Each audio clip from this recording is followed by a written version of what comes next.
Ndongeye ndabasuje cyane kandi nanone nongeye kubifuriza kugira igicamunsi cyiza mwese mudahwema kudukurikirana hano kuri Bivugwe TV. Ikaze mu makuru yacu abagezweho. Niba utaraduhaye subscribe nyamuneka wakanda subscribe kugira ngo tujye tubana mu biganiro byose, kandi urabudufashije cyane no duha subscribe. Umunyamakuru Niyigaba Clement wamenyekanye ku mbuga nkoranyambaga nka DC Clement ubu yamaze gutabwa muri yombi n'urwego rw'igihugu urushinzwe ubugenzacyaha RIB ku byaha akurikiranyweho ari byo mu by'ukuri byo gusuzugura ububasha bwa leta. Ni mu gihe rero uyu munyamakuru yatawe muri yombi nyuma y'uko yubatse ishuri ku bufatanye n'abandi bantu mu by'ukuri bataje kuvugwa haruguru. Yamara kubaka ishuri rero akabyubaka mu buryo butemewe, hanyuma rero leta yo ikamusaba kwisenyera iryo shuri, ariko nyir'ubwite ntabikire mu bikorwa, niko kuza kurisenya batanamumenyesheje, maze rero ahita ashyira igitutu kuri leta ndetse anabwira nabi cyane bamaze gusenya ishuri mu by'ukuri, kandi bigaragara ko yari yaryubatse mu buryo butemewe n'amategeko. Uyu munyamakuru rero akaba afungiye kuri sitasiyo ya RIB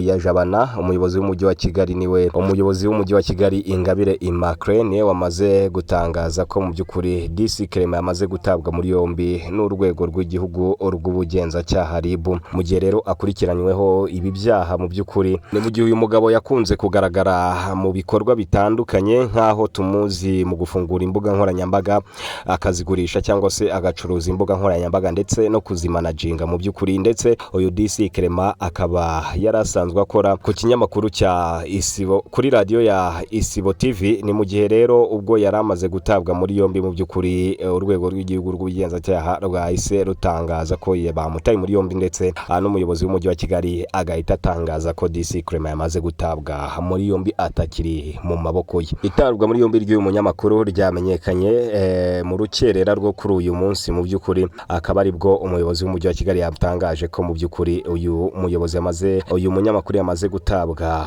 muri yombi, mu gihe rero yari yubatse ishuri mu buryo butemewe ubwo yari afatanyije na bagenzi be. Ahangaha rero akaba yahuye n'igihombo gikomeye cyane nyuma y'uko amaze gusenyerwa iri shuri, nyamara we yararyubatse nta byangombwa abifitiye. Ni mu gihe ubuyobozi bw'umujyi wa Kigali ndetse n'umuvugizi w'umujyi wa Kigali bamaze gutangaza ko mu by'ukuri aho Clement ndetse na bagenzi be bubatse iri shuri hari haragenewe mu by'ukuri ubuhinzi, aho rero bagaragaza ko hatari haragenewe imiturire. Bo bakaba barabikoze mu buryo bunyuranyije n'amategeko, bakahashyira inyubako mu buryo butemewe. Maze rero nyuma yo kumusenyera araza atangaza, DC Clement nibwo yaje avuga nabi abayobozi bamusenye, niko rero guhita bamuta muri yombi kugira ngo abashe gukurikirwa ndetse abashe no kwiregura ko byaha mu by'ukuri ari gukurikiranwaho. Icyo nababwira nuko magingo yangaya DC Clement atari mu maboko ye, ahubwo ari mu maboko y'ubugenzacyaha. Magingo akaba afungiye kuri sitasiyo ya RIB ya Jabana mu murenge wa Jabana kugira ngo abashe gukurikirwa ndetse no kwiregura ku byaha bamukurikiranyeho.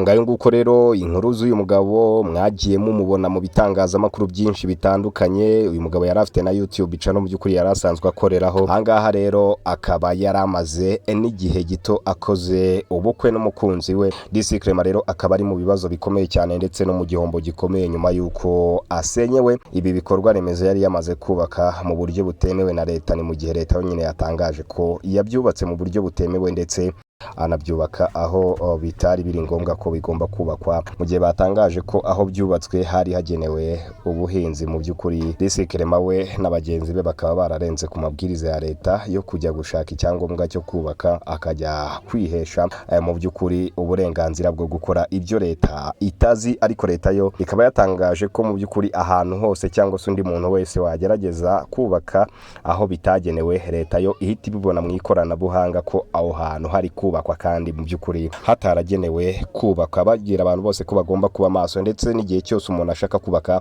agashaka icyangombwa cyemewe na leta kugira ngo abashe kubaka mu by'ukuri. Ngayo nguko rero icyo nababwira nuko umunyamakuru DC Clement we ari mu maboko ya RIB hariya Ijabana mu murenge wa Jabana mu karere ka Gasabo mu mujyi wa Kigali mu by'ukuri kugira ngo abashe kwiregura ku byaha akurikiranyweho. Ni mu gihe rero bakomeje kugaruka ku ifunga ry'uyu mugabo mu by'ukuri wamaze gufatwa na polisi y'u Rwanda ndetse na RIB. Munyemerere mbashimire cyane rero, kandi mwakoze cyane kudutega amatwi hano kuri Bivugwe TV. Imana ibandindire cyane, amakuru yose uko agenda tugeraho gatanu kuri gatanu natwe turakomeza kugenda tuyabagezaho.